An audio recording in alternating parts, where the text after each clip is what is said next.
Insiden Ohara merupakan salah satu peristiwa plot yang paling krusial dan penting dalam cerita One Piece.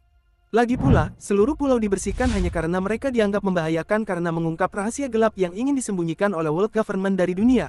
Tetapi bagaimana jika bukan Aokiji yang dikirim melainkan marinir lain yang dikirim untuk menggantikannya? Bagaimana jika marinir itu adalah Garp? Apakah peristiwa ini masih dikenal sebagai kehancuran Ohara atau malah terjadi hal lain? Bagaimana dengan Nico Robin? Dengan cara seperti apa dia akan mengalami kejadian-kejadian ini dan seberapa berbedanya dia akan berkembang? Dan yang paling penting, bagaimana semua ini akan berdampak pada bajak laut topi jerami dan keseluruhan cerita One Piece? Anda akan melihat perubahan kecil ini akan berdampak pada alur cerita yang menyebabkan kekacauan, patah hati, dan banyak hal baru akan terjadi. Baiklah, dengarkan aku. Kenyataannya, ada 3 kemungkinan berbeda untuk mengembangkan cerita. Semuanya tergantung pada tindakan Garp, siapa yang ia hadapi dan apa akibat dari tindakannya. Dalam ketiga situasi tersebut, kami berasumsi bahwa Garp mengkhianati marinir dan berpihak pada penduduk Ohara. Jika menurutmu itu bukan sifat dari karakternya, maka menurutku kamu tidak memperhatikan cerita One Piece yang sebenarnya. Garp selalu bersikap benar dan tidak mentolerir jika diberitahu apa yang harus dilakukan jika menurutnya ia tidak boleh melakukan hal itu. Tetapi apakah Garp benar-benar memutuskan untuk melawan seluruh pemerintahan dunia sendirian? Maksud saya pemerintahan dunia sangatlah kuat, dan dia hanya satu orang. Maksudku ingatlah peristiwa ini terjadi 22 tahun sebelum masa sekarang yang berarti Garp sekarang sudah melewati masa jayanya. Garp sekarang berusia 78 tahun dan masih menjadi salah satu karakter terkuat di dunia saat ini. Satu pukulannya cukup untuk menghancurkan seluruh pulau. Dan sekarang bayangkan betapa kuatnya Garp saat di usianya yang ke-56. Jadi apa yang terjadi sekarang setelah Garp memutuskan untuk melawan marinir? Seperti yang telah kami sebutkan, ada 3 timeline cerita yang dapat berlangsung dan yang dapat saya katakan adalah bahwa setiap alur cerita akan menjadi lebih menarik daripada sebelumnya. Jika kalian suka video ini maka jangan lupa untuk subscribe channel ini. Namun, sebelum kita membahasnya lebih jauh, ada catatan kecil. Seperti yang mungkin Anda sadari, One Piece memang menunjukkan banyak momen emosional dengan banyak karakter menghadapi situasi yang sangat sulit dalam perjalanan mereka. Robin menghadapi Booster Call, Luffy kehilangan S, Nami kehilangan Belemere, Zoro kehilangan Kuina, Sanji kehilangan ibunya. Pada dasarnya, setiap kru topi jerami pernah mengalami situasi yang sangat sulit di beberapa titik dalam hidup mereka. Poin utama yang Oda ekspresikan lewat karya ini adalah pentingnya peran orang yang tepat dalam situasi sulit, seperti Jinbe yang ada untuk Luffy saat dia sangat membutuhkannya. Baiklah, yang ingin saya katakan adalah bahwa hidup kadangkala memberi dampak yang berat dan setiap orang di antara kita memerlukan dukungan emosional ketika hal itu terjadi. Mari kita mulai dengan hasil yang paling membahagiakan dari ketiga timeline ini, di mana Garp berhasil melindungi Robin dan mengawalnya kembali ke tempat aman, di mana ia melatih Robin agar menjadi seorang marinir dan dengan demikian mencoba mengubah sistem yang busuk dari dalam. Tetapi dari sekian banyak orang mengapa Robin, dan bagaimana dia bisa menjadi marinir? Lagi pula seluruh dunia akan mencarinya kan? Tunggu sebentar, semuanya akan masuk akal sebentar lagi, tetapi untuk saat ini hal pertama yang terpenting adalah Garp melawan marinir. Yah, seperti yang kami katakan, Garp hanyalah seorang diri. Dan meskipun ia memiliki kekuatan yang hebat tapi ia tidak bisa berada di banyak tempat, pada saat yang sama Robin masih sebagai gadis muda dan Garp pasti akan memprioritaskannya dibandingkan orang lain. Lagi pula, lebih mudah untuk menyelundupkannya keluar dari Ohara dan di saat yang sama Garp terlibat dalam pertempuran dengan beberapa marinir termasuk Akainu. Bukan hanya Garp yang semakin dekat dengan masa prime-nya, tapi Akainu bahkan belum mendekati masa prime-nya karena ia masih sangat muda pada tahap ini. Garp berada di level yang sangat berbeda di sini. Garp menghancurkan kapal-kapal angkatan laut sembari menjaga keselamatan sebanyak mungkin cendekiawan. Tapi tunggu dulu, karena pemerintah dunia tidak menganggap remeh pemberontakan maka kemungkinan besar Akainu akan memanggil pasukan cadangan. Ketika dia melakukan ini, pertempuran akan menjadi lebih sengit. Kalau Anda mengira perang Marineford itu hebat, maka pikirkan lagi. Ini ada di level yang berbeda. Bangunan-bangunan runtuh, lautan mendidih, ini seperti perang Marineford tapi jauh lebih buruk. Pada suatu titik, Garp kewalahan dengan banyaknya bala bantuan. Orang-orang di sampingnya dieksekusi dan dia tidak mungkin bisa melindungi mereka semua. Satu-satunya solusinya adalah membawa Robin yang masih muda dan melarikan diri. Dan dalam versi cerita ini meskipun marinir akan mengejarnya namun paling tidak kita berasumsi bahwa Garp akan dapat melarikan diri. So what now? Garp telah melarikan diri bersama Nico Robin. Tetapi mengapa Garp ingin dia menjadi marinir? Dan bagaimana Robin bisa bergabung dengan marinir jika mereka sebenarnya mengejarnya? Dengarkan aku dulu, bukan berarti Garp tidak tahu korupsi yang terjadi dan terus terjadi di jajaran marinir. Tapi meski begitu dia tidak pernah meninggalkan marinir. Dan dia bahkan mencoba membuat Luffy, S, dan Sabo juga menjadi marinir. Apa artinya ini? Garp memiliki beberapa rencana untuk murid-muridnya dan bagaimana mereka harus bersikap dalam jajaran marinir. Menurut saya, itu salah satu dari dua hal ini. Teori pertama adalah bahwa Garp menginginkan orang dalam di pemerintahan dunia seperti dirinya, sehingga ketika waktu yang tepat tiba mereka akan mengkhianati dan menghancurkan sistem korup marinir dari dalam. Teori ini mengklaim bahwa motif Garp sama dengan motif Dragon. Tetapi bukannya meninggalkan marinir seperti yang dilakukan Dragon, Garp malah memilih untuk tetap dekat dan mengamati bagaimana mereka bekerja. Ketika saatnya tiba, Garp, Luffy, dan Dragon akan bekerja sama melawan korupsi pemerintah dunia. Teori kedua mengenai hal ini adalah bahwa Garp ingin para muridnya menjadi pembawa perubahan yang nyata di dalam marinir, artinya meraih posisi tinggi dalam jajaran mereka dan kemudian mulai bertindak sebagaimana marinir seharusnya bekerja. Jika kita menebak dengan benar salah satu dari dua teori ini, maka keinginan Garp agar Robin bergabung dengan marinir memang masuk akal.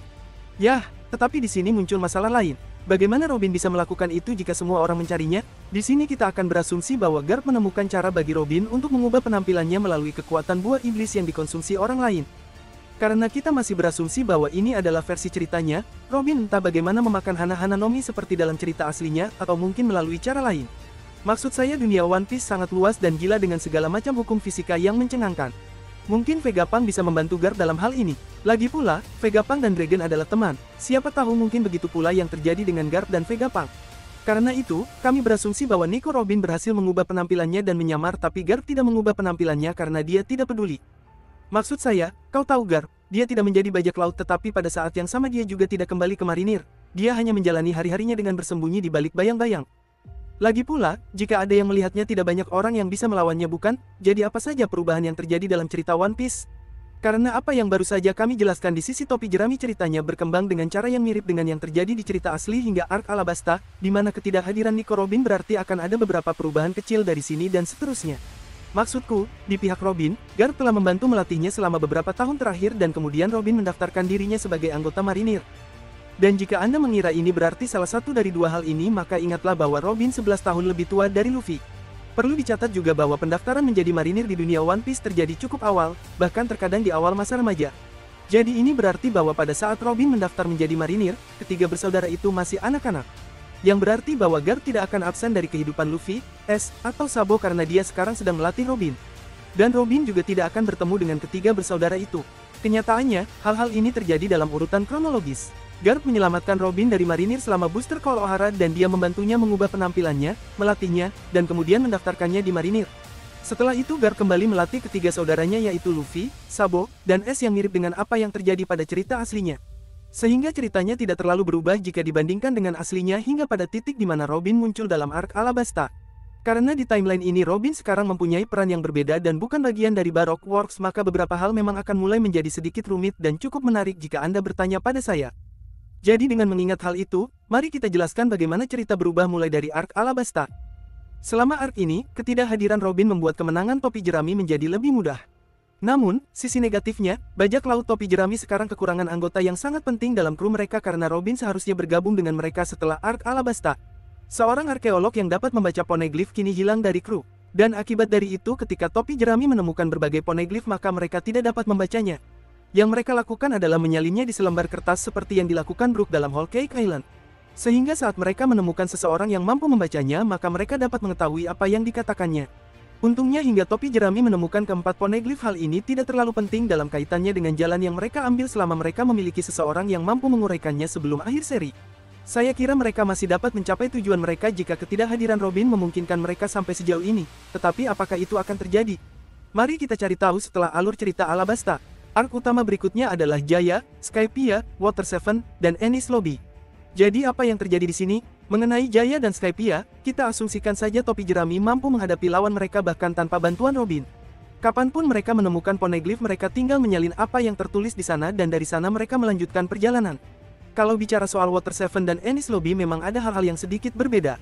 Soalnya tujuan CP9 di Water 7 adalah menculik Nico Robin. Mereka tidak begitu peduli dengan topi jerami pada titik ini karena pada dasarnya mereka hanyalah pemula, yang berarti topi jerami akan terus maju dari sini tanpa harus melawan CP9 maupun mendeklarasikan perang pada pemerintahan dunia di Enies Lobby. Luffy, Gear 2, tidak. Luffy, Gear 3, tidak. Chopper memakan Rumble Ball yang ketiga, tidak.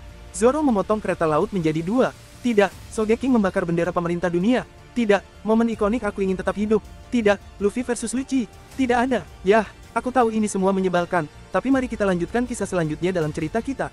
Sejujurnya jika dikatakan dalam hal kemampuan bertarung dalam canon story Nico Robin jelas memiliki dampak yang besar, tetapi meski begitu saya tidak berpikir bahwa topi jerami akan benar-benar gagal tanpa dia dalam aspek pertarungan. Peran Robin sebenarnya lebih terpusat pada menguraikan poneglyph, tetapi untuk saat ini kita asumsikan saja bahwa topi jerami mampu bertahan dalam pertempuran mereka bahkan tanpa Nico Robin di samping mereka. Maksudku tentu ada momen di mana Robin menyelamatkan teman-temannya, seperti di Wano di mana dia melawan Black Maria demi Sanji. Tetapi tetap saja saya percaya bajak laut topi jerami entah bagaimana selalu berhasil seperti yang selalu mereka lakukan. Jadi apa perubahan signifikan dalam versi cerita ini? Dan bagaimana topi jerami dapat membaca poneglyph? Baiklah, dengarkan aku dulu. Hal pertama, seberapa kuat Nico Robin dalam cerita kita? Lihatlah, Nico Robin sekarang jauh lebih kuat di One Piece versi ini. Dia sekarang menguasai semua bentuk haki sejak dia belajar dari Monkey D. Garp, karena faktanya kurangnya penguasaan haki merupakan kelemahan utamanya dalam cerita aslinya. Robin juga menerima pelatihan formal sebagai marinir yang semakin membantunya berkembang dalam mencapai tujuannya. Robin masih mencoba mencari rahasia abad kekosongan, tetapi dia melakukannya secara rahasia, kali ini melalui jajaran marinir. Karena dia sekarang jauh lebih kuat, dia dikirim pada misi-misi penting sepanjang cerita One Piece, yang sekali lagi membantunya berkembang dan bahkan memperoleh pangkat penting di marinir bahkan mungkin jabatan wakil laksamana atau paling tidak laksamana muda. Menurut Anda, yang mana yang akan didapatkannya? Beritahu kami melalui komentar di bawah. Tapi kembali ke cerita, pada suatu saat, Robin berhadapan dengan topi jerami, ketika terungkap bahwa Luffy adalah cucu Garp, dia tidak jadi bertarung melawan mereka, tapi dia juga tidak benar-benar bergabung dengan mereka. Dia melihat keyakinan, cita-cita, dan energi yang mereka miliki sebagai kru bajak laut. Sosok Luffy bahkan mengingatkannya pada Garp yang sangat dia hormati. Dia memutuskan bahwa ketika saatnya tiba dia akan mengkhianati marinir, mengungkapkan identitasnya, dan bergabung dengan topi jerami untuk membantu mereka menemukan One Piece. Ketika waktu itu tiba, Garp juga muncul dari bayang-bayang dan bergabung dengan topi jerami dan Robin untuk membantu mereka mencapai tujuan mereka. Maksudku, dalam versi One Piece ini, Luffy mungkin menjadi raja bajak laut lebih mudah daripada yang mungkin terjadi dalam cerita aslinya. Jadi untuk timeline pertama kita saya kira segala sesuatunya berjalan cukup baik, tapi bagaimana dengan timeline kedua ini dapat terungkap? Kenyataannya dalam 3 timeline kita semuanya bergantung pada apakah Garp melarikan diri, menyerah, atau mati dalam pertempuran Ohara. Pada timeline pertama, kami berasumsi bahwa Garp melarikan diri bersama Robin. Baiklah, sekarang mari kita lihat apa yang akan terjadi jika Garp tidak berhasil melarikan diri tepat waktu. Inilah yang terjadi di timeline kedua kami. Sekarang kita kembali pada Booster Call Ohara. Pertarungan sengit pun terjadi, seperti yang sudah kami jelaskan di timeline pertama, Garp memang punya banyak hal yang mesti dikerjakan untuk melawan semua orang sendirian. Tetapi bagaimana kalau dia memang tak sanggup menangani semuanya? Bagaimana jika dia terluka parah dan melarikan diri bersama Robin? Itu hal yang mustahil dilakukan. Kalau begitu, inilah asumsi kami. Garp tetap tinggal dan menghentikan semua orang sementara Robin melarikan diri. Robin berhasil melarikan diri seperti di cerita aslinya. Setelah tugas Garp selesai, dia menyerah dan membiarkan marinir menangkapnya. Garp tidak dieksekusi di depan umum sebagai penghormatan atas jasa-jasanya sebelumnya selama insiden God Valley. Tetapi ia memang dijatuhi hukuman penjara seumur hidup atas tindakannya di Ohara. Namun kemana Robin akan pergi sekarang setelah dia melarikan diri? Ya, sebelum Garp melepaskannya, dia memerintahkan Robin untuk pergi mencari Dragon dan menjadi bagian dari pasukan revolusioner. Mirip dengan teori yang kita analisis di timeline pertama, Garp dan Dragon mungkin tidak menjadi rival tetapi berkomunikasi satu sama lain dengan tujuan yang sama tetapi menggunakan metode yang berbeda untuk mencapainya. Bila memang demikian, maka Garp pasti tahu di mana Dragon berada dan dengan demikian dapat memberitahu Robin di mana dia harus mencarinya. Jadi dalam timeline ini, intinya Garp tidak menjalani kehidupan di penjara. Saat Robin menjadi bagian resmi dari pasukan revolusioner, Robin sekali lagi menjadi lebih kuat daripada di cerita aslinya mengingat bantuan dan pelatihan terus-menerus yang diterimanya dari Dragon. Dan setelah itu, sekarang mari kita masuk ke bagian menarik dari One Piece versi ini. Jadi di timeline pertama kita analisa gimana Garp bisa lolos dan dengan begitu dia tetap bisa hadir di semua kejadian selanjutnya di dalam cerita serta dia tetap bisa menolong Roger dengan melindungi S sembari menyamar. Tapi ya, saya kira perkembangan Koby mungkin tidak akan sama tanpa kehadirannya di marinir. Tetapi saya kira itu tidak begitu penting dalam kasus ini. Akan tetapi, ketidakhadiran Garp bahkan lebih kentara. Mengapa? Karena ingatlah bahwa Garp bertanggung jawab dalam melatih Luffy, S, dan Sabo dari waktu ke waktu meskipun dia tidak benar-benar berhasil meyakinkan ketiga bersaudara itu untuk menjadi marinir, tapi esensinya masih tetap ada bahwa Garp membantu ketiga bersaudara itu menjadi lebih kuat. Jadi jika sekarang dia tidak ada, maka apa yang akan terjadi? Baiklah, dengarkan ini. Ini bukan hanya Garp tidak bisa melatih ketiga saudara tersebut, tapi ia bahkan tidak akan pernah melatih mereka bertiga secara bersamaan. S misalnya, dia dibawa ke sana 2 tahun setelah insiden Ohara. Tetapi karena Garp sekarang ada di penjara maka kalau ada orang yang menyelamatkan S saat ia lahir maka orang itu bukanlah Garp. Ditambah lagi pada saat Sabo dan S lahir Garp sedang berada di penjara. Sehingga Luffy, Sabo, dan S tidak akan pernah benar-benar bertemu satu sama lain. Kami berasumsi bahwa Luffy berhasil bertahan hidup cukup lama, sampai pada titik yang membuatnya cukup kuat untuk menghadapi lawannya sendiri bahkan tanpa bantuan dari Garp. Perubahan paling signifikan yang terjadi dalam versi cerita ini adalah bahwa yang pertama Garp sekarang terkunci di Impel Down, yang kedua Robin menjadi bagian dari tentara revolusioner, dan yang ketiga Luffy, Ace, dan Sabo bukanlah saudara dalam versi cerita ini. Jadi apa yang terjadi selanjutnya? Kami berasumsi bahwa Robin ingin membantu membebaskan Garp dari Impel Down. Namun Dragon menolaknya. Dia kenal betul Garp dan tahu bahwa orangku tidak peduli sama sekali. Maksudku, Garp mungkin bisa keluar dari penjara kapanpun dia mau. Dia hanya bersantai di sana dan menunggu waktu yang tepat untuk melakukannya. Namun, Robin ingin membalas budi kepada Garp karena telah menyelamatkannya dan karena itu dia tidak mendengarkan apa yang dikatakan Dragon. Jadi apa yang dia lakukan di sini? Robin melacak Luffy dan menjelaskan kepadanya bahwa Garp adalah kakeknya, dan dengan demikian meyakinkannya untuk ikut bersamanya untuk mencoba menyelamatkannya dengan catatan jika Ace memang hidup di versi cerita ini. Karena ingat, ia masih membutuhkan seseorang untuk membantunya ketika ia lahir nanti agar pemerintah dunia tidak bisa menangkapnya di sini. Pada titik ini, dia dipenjara mirip dengan apa yang terjadi dalam cerita aslinya. Begitu Robin mengajak Luffy untuk menyelamatkan kakeknya, mereka berdua bekerja sama di luar pengetahuan Dragon dan memulai perjalanan mereka untuk membebaskan Garp. Kita berasumsi bahwa mereka entah bagaimana berhasil bertemu dengan Garp, dan mirip dengan apa yang terjadi dalam cerita aslinya, Blackbeard memanfaatkan situasi ini untuk mengumpulkan krunya dari Impel Down. Tetapi akankah Garp pergi bersama mereka? Tidak begitu, mungkin seperti yang telah kami sebutkan bahwa Garp tidak terlalu peduli untuk keluar. Ketika ia ingin keluar ia tidak memerlukan bantuan dari seorang Rocky untuk keluar dari penjara. Jadi apa yang terjadi setelah itu sekarang? Nah, Ace memang dikirim ke Marineford tapi tidak seperti cerita aslinya, Luffy tidak hadir sama sekali, Ace hanyalah orang asing baginya. Dalam timeline ini, Ace dieksekusi tanpa bantuan Luffy, dan Whitebeard juga terbunuh saat mencoba membalas dendam kepada Akainu. Semua luka yang dideritanya selama perang serta dikombinasikan dengan kondisi dan usia tuanya menyebabkan kematiannya. Dalam versi cerita ini, Blackbeard juga memperoleh buah iblis milik Shirohige dan juga menjadi seorang Yonko. Tapi kembali ke Luffy dan Robin. Sekarang Robin dan Luffy benar-benar bersama di Impel Down dan di situ Robin memberitahu Luffy tentang anggota keluarga lainnya yaitu Dragon. Karena itu Robin membawa Luffy ke Dragon dan mempertemukan mereka berdua. Namun karena kita tidak benar-benar mengetahui sebagian besar hal tentang Dragon maka untuk memprediksi apa yang akan terjadi selanjutnya agak sedikit sulit. Namun kita akan katakan bahwa Luffy mengetahui berbagai hal dari ayahnya, termasuk siapa ibunya, rahasia tentang Void Century atau tentang pemerintahan dunia yang hanya diketahui oleh Dragon.